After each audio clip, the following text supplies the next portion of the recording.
The Plague Spitter hurls bees and the Frostclaw chucks icy boulders. These zombies just got artillery, but every weapon has its weakness, and I think I found it.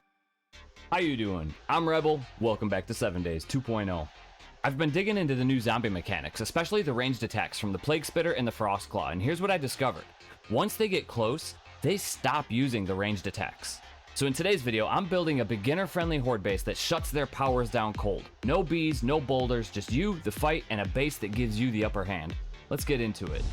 Before I get too deep, somebody gave me the tip of showing exactly which blocks that I use anytime I do a build. So in this build, I'm using cobblestone blocks because it is kind of beginner. So I have all of my cobblestone blocks harvested up.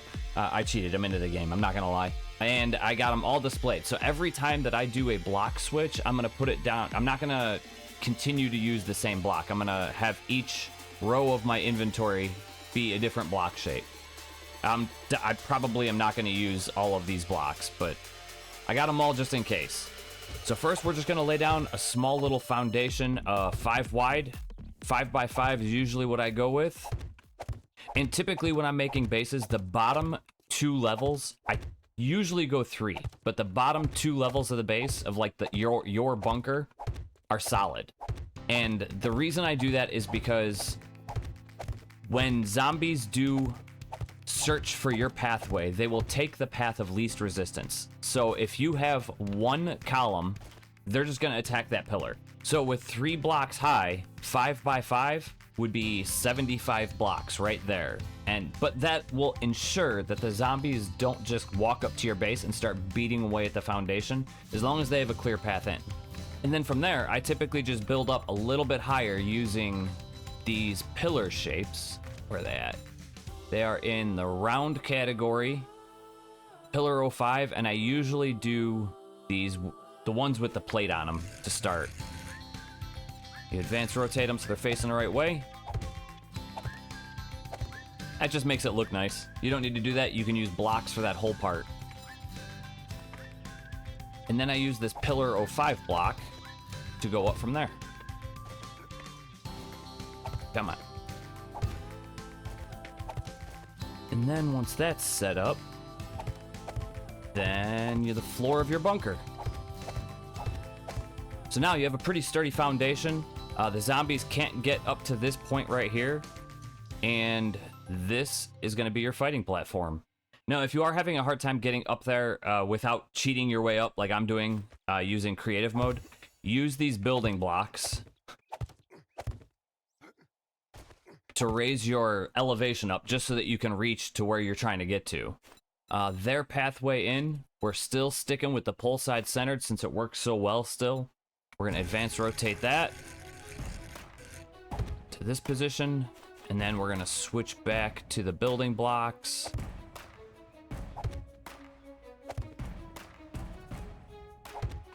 Surprised that didn't fall. And we're going to just boost that out 3 spots. And then when you're done with these building blocks, you can just collect them. That way it doesn't make a mess anywhere, and you're not wasting any materials. From this spot, we need another solid block.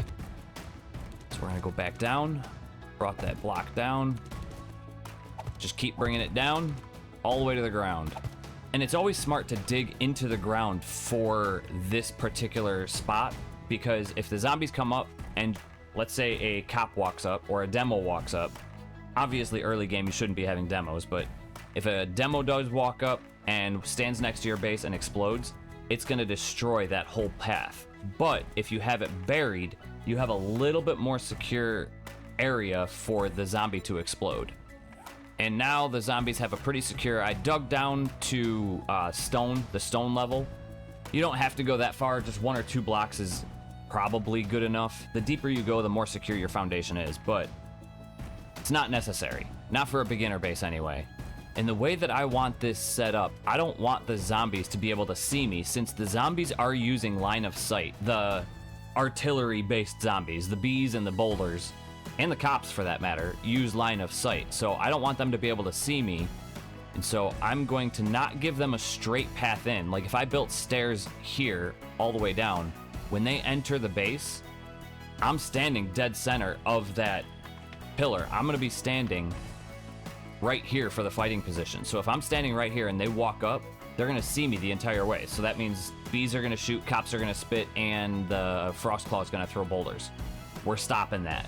All right, now that I have their pathway dug into my base and my platform set up, I want to expand my base just slightly to give myself a better viewpoint, because I can't stand it when I'm closed in and I can't see what's happening to my left and my right and behind me. So I'm going to expand this out just a little bit using these wedge narrow middle pieces, and I'm going to do that on both sides. And then once you get that set up, you're going to do the exact opposite rotation. And then we're going to switch over to the arrow slits, which are these arrow slits half. And we're going to line our walls with that, because we found out that the zombies can't see through the arrow slits. So the view is horrible. It's a small view, but it's better than no view whatsoever. And then we're going to give ourselves an additional walkway. Switch back over to the regular blocks, fill that in. And then I think here we're going to use the half blocks, because we don't want to give the zombies too much of a walking pathway. Half cube blocks. And then advanced rotate it. So we're a little bit closer, but at the same time, not super close. So now we have a decent view of the zombies that are coming in. It's still restricted, but it's not anywhere near as bad as it could be. Here we're going to use the half wall. And then the half wall again. One thing that I do want to do is this right here, this area right here is awful close for the zombies just to come up and just start punching at. So I think I might want to make this first pole that we laid down 1 block further away. Now there is a downside. If I set up arrow slits in the front, the problem with it is you can't melee through it. It doesn't matter how centered you get in the arrow slit, you cannot melee through arrow slits. So having the arrow slits is a problem, but you can shoot through it. So for the front of the base, we got arrow slits that you can shoot through. Obviously, that's kind of the point of arrow slits, but you can't melee through them. So you are still going to need to create an area somewhere. We don't like red font. Formal exception, input string was not a correct format. Okay, I don't know what that means. We're just going to go ahead and get rid of that. Something to do with the AI being turned off, I think. So you can't melee through it, but you can shoot through it. So you are going to have to give yourself somewhere that you can melee through. So if you come over to the side, I want you to be able to hit the zombies right off the side. Now you could leave this open, but the problem with that is the new zombie mechanics can fit through a 1x1 block. And if they can fit through a 1x1 block, if you leave that open, they can squeeze through. That's where our good friend scaffolding ladders comes in place. But where the next problem comes in is if they spawn over on that side, they have a clear line of sight to me and they'll start picking up boulders and throwing it to me from over there. So you need to do the same thing on this side that you did over here. So the arrow slits are your back wall so you can see out. And the scaffolding ladders are there so that you can easily melee through. So there's no problems meleeing through scaff ladders. And then the front arrow slits are going to stop them from being able to just squeeze right through. And then right above their head, we're going to switch back to the wedge. Like that. There we go. You can still get hit by a Frostclaw and zombies, but the likelihood of them is a lot shorter. It's a lot smaller because the only area that they can see you from is right there and right there. And now the only thing you have left to do is build up their pathway into the base. So we're going to go with, can I reach? Stairs. We're going to use the ramp pieces to make it look just a little bit nicer. So now the zombies will run up, stop, turn. You can be shooting them through the arrow slits, or you can be stabbing them through the side. it's close enough to where you can hit them, and they can hit you if they like jump over and attack, but not so close where it's going to do that much damage. And there is one more block shape. I'm going to use the cube to change, and that is the stairs filled corner. We're just going to put one on each end like this. There. And that'll give the zombies a little bit easier of a pathway in. And then you just want to go ahead and put the finishing touches on the base. Add in whatever you want to add in, remove whatever you want to remove. I personally use a lot of lights just so that you guys can see.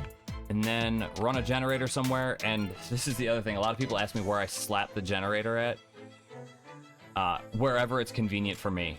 I never really take a whole lot of time into figuring out where I should put the generator. And you should put it somewhere that's easily accessible. And you should also make it so that it's protected. Yeah, in horde-based builds, I just slap the generator up somewhere. The one thing that you might want to consider adding into this is an electric fence post to slow them down. But I know the charged zombies don't really, they do get affected by the electric fence post. What I suggest is using one electric fence post just anywhere along their pathway, in line with their pathway, just to slow them down that little tiny bit. So now there's a charged zombie and a feral, or charged and a feral zombie down there.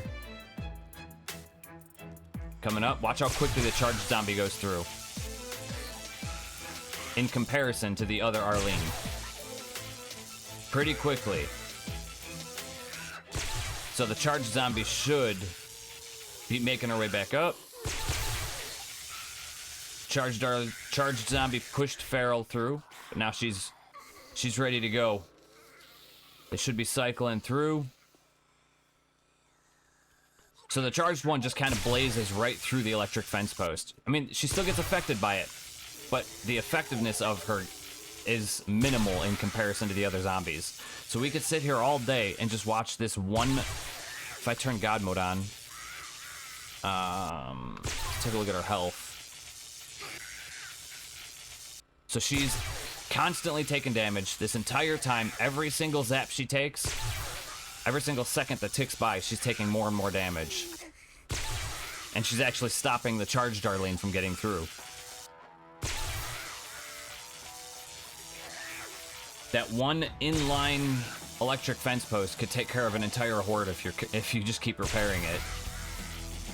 You still have to fight. It's not that good, but it'll help you beat the horde throughout that night. Hey, she got hit by it. All right, so she's at 921. That's it. She gets hit by one zap of the electric fence post. Comes up. How you doing, Arlene? And falls. But some areas of improvements are putting a wall, and that'll prevent the zombies when they fall from landing on this area, because if they do fall and land over here, they can turn around and just get to your ladder. Other area you might want to upgrade is this pillar right here. You might want to give them a little bit more strong of a pillar, and to do that you can just put in some plates. You can double reinforce it with another block and just move the stairs out one block. So if you put that there, or you can double the stairs. Actually, you know what? I'm gonna do that. I'm gonna add a whole second pillar in here just to give them a little bit, give them a little bit more sturdy of a foundation, just to keep them from tearing away at stuff. I keep going back and forth in my head. Do I paint it? Do I not paint it? Do I paint it? Do I not paint it? Probably should paint it. You always got to throw some spikes on your roof just to protect you from the vultures. And once you do that, you should be good. Now, I'm not going to run a full horde through here. Hey, it's morning time. Just because the whole purpose of this base is to showcase that the Desert Spitter and the Frost Claw, you're basically protected from their ranged attack for the most part. But I am going to start a horde night, dev mode in a couple Frost Claws and a couple Plague Spitters, just to show that. Let me ditch a lot of this loot and we'll start it up. All right, let's start up. I don't know, what do you say, like a day 21 horde, and then I'll dev mode in some zombies. Set time, day 21, 58. All right, kind of welcome to the anti-artillery horde base. I hear him. Where you at? Nope. Ma'am, how you doing? Right, you gotta go. You guys keep your eyes open for any naturally spawned in plague spitters and frost claws. Down you go. Meleeing through the sides just like intended. They get up to the front and fall down. Perfect. It's working out as intended. We got our ranged weapons from the front and melee from the sides. Perfect.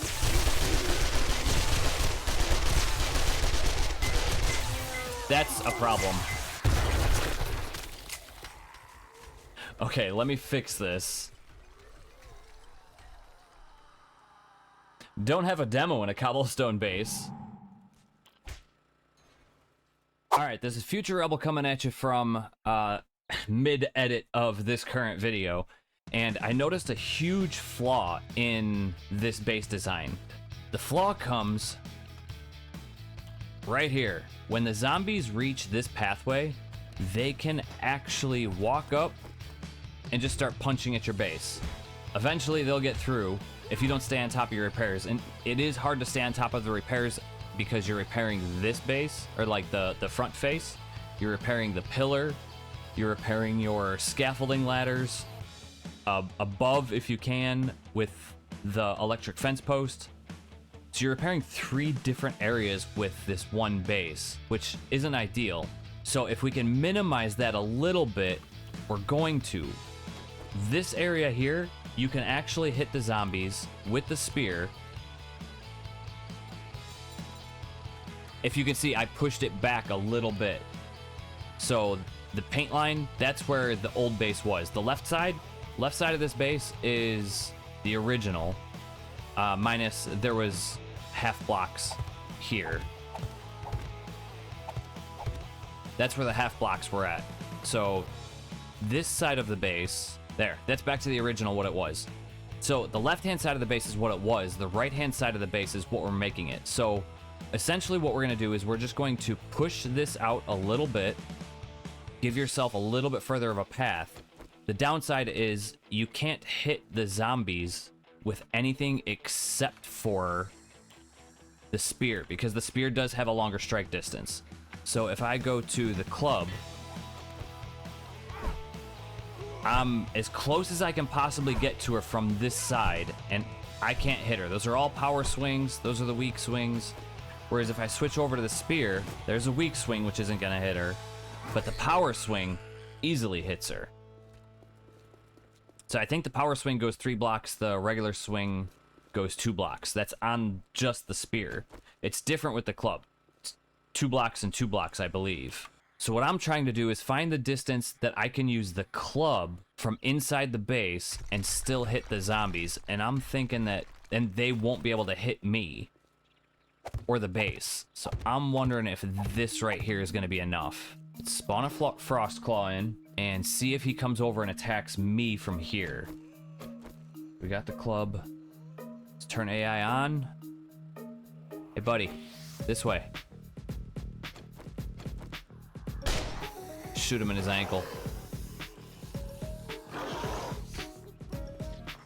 So he is not swiping away. I want him to fall. Now, I can't hit him from there. Can I hit him from over here? You can hit him from this side, but I want to see if he comes over eventually and swipes at this, because this was the big flaw with the last one. Nice try, buddy. He just went to go throw a boulder at me. He's coming up, picking up stones from my own platform. And he is not swinging at me, which is exactly what we need. And he is able to be struck at from the side. Much better. That was a big concern that I had was, one, it's not viable for all weapons, and we don't want that. I want you guys to be able to use the club, spear, whatever you want to use. Ma'am, let's fix that up. And I'm pretty sure the Frost Claw destroyed. Cobblestone does not last against the Frost Claw. You almost have to have concrete or your block damage turned down in your settings, which I like playing on default settings. I'm over here, buddy. Poke you right in the butt. Good. So he's not coming over this way. He is not coming over to this side. Excuse me. That's a problem. Nice try, sir. You're lucky I gotta reload. Okay. Arlene. Where are you going? Yeah, there you go. We found something that's a little bit more feasible. Something that works. So you don't have to expand this out any further than you already have. You just have to eliminate that half cube that was sitting right here. The half cube that was sitting along, and put plates instead, which is what we did on this side. This side we pushed it out a little bit. The original side, I just got rid of those half cubes and put plates instead. All right, we switched it up a little bit. We have a lopsided base now, but I think this one is going to be much more suited for being able to melee. All right, so the zombies were able to hit this wing of the base, and then eventually they'd be able to come through the base, which is not good. Can't have that. I really wish I would have built out of something stronger than cobblestone. If you're going into late game hordes, you better have something more than cobblestone. Just to show, I'm sure a lot of you already know this. Cobblestone's 1,500 hit points, concrete, 5,000. So you're more than doubling your hit points by using concrete over cobblestone. Early game horde nights, cobblestone's fine. I think this happened before I was recording. This little empty spot right here, I dug all the way down. For whatever reason, it's doing that thing where it's not letting me build on that plane. I can't figure it out. There's no tree there. I dug all the way down purposefully to get rid of an invisible tree. No tree, which was what I thought it was from a viewer's comment. He said there's probably an invisible tree there.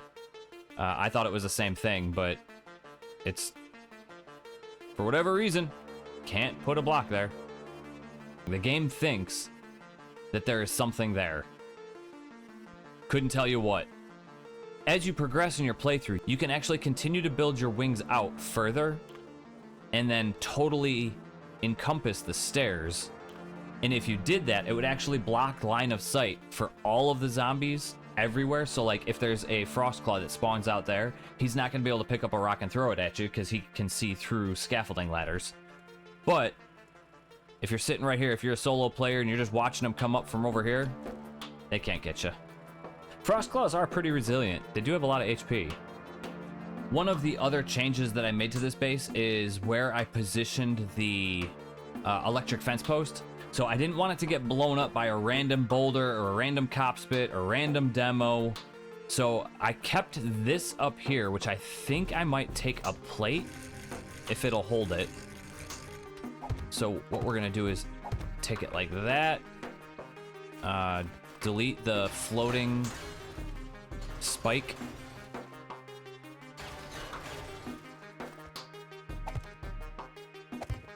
There. We're gonna rotate this one up. That should be all right. So I moved the electric fence post from right under their platform down to inside the shutters. Hollowed out a little hole, put some shutters on it to give it a little bit better protection, and hopefully that'll keep it from exploding during a cop spit event or a demo event or a boulder. All right, let's try this again. Set time, let's do day 21. 21:58. I think that's what we did last time. We'll last against a day 21 horde, but is that a chicken? What are you doing, chicken? Of course, now they come from this way. And this is just all the extra junk that I wasn't using. Gotta actually hit them. Alright, now to save on ammo, I'm gonna come over to the side. This side we have to use the spear. Just because we're too far away to hit him with the club. And we're out of stamina already. But if we come over to this side, we're out of stamina. So let's clear him out with a shotgun. We had some stamina. We have like no skill points. So you can just kind of knock them off your edge as soon as they come up. Hit them with whatever weapons you got. And no frost claws, no desert spitters, plague spitters. And so what we're gonna do, just to test the theory. I know I'm cheating. We're gonna turn AI off. We're gonna come over here. We're gonna spawn 2 frost claws, 2 plague spitters, and we're gonna go hide back in our base. Let's see if the frost claw and the plague spitter use their ranged attack.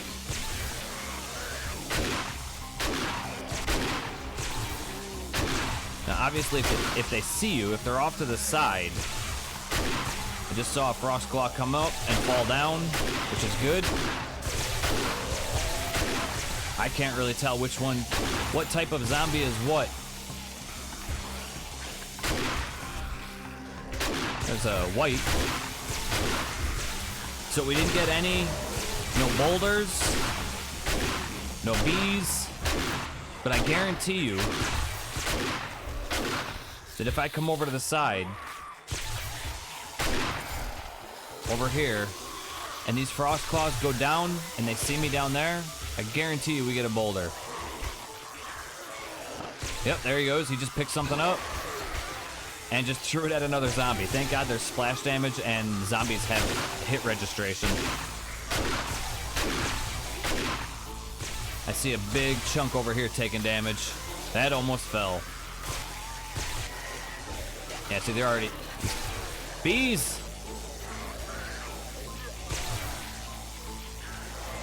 I think the bees got me. I actually didn't see where they went.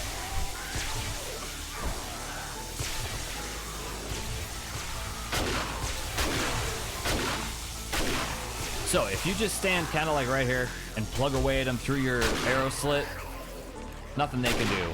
I hear the bees. The downside is you can't use melee through the arrow slit. That's the biggest downside. So you have to find a middle ground of melee versus ranged. No.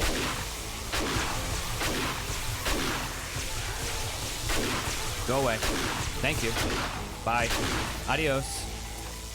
And that's the other thing. The charged zombies, they also do more block damage. I think this was all the new zombies were all a ploy,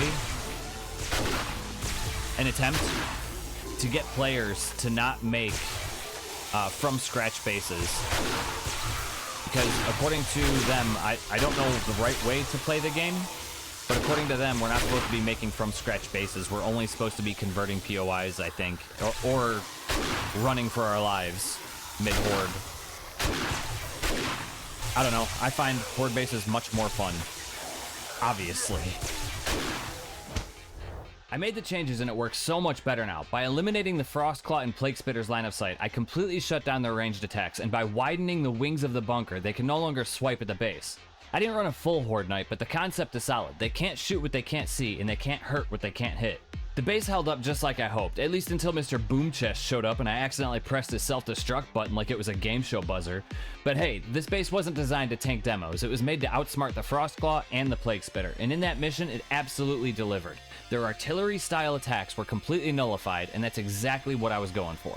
So if you're creeping into those late game stages, just keep two things in mind. One, upgrade your materials. Cobblestone will not cut it forever. And 2, don't invite demos to the party unless you're ready to rebuild half your base. If you've got an idea to make this base better, or you want to see me test something completely different next time, drop it in the comments. I'm always looking to try something new. You know the rest of the deal. Like, share, comment, subscribe, notification bell. I'll see you in the next episode. Peace, I'm out of here.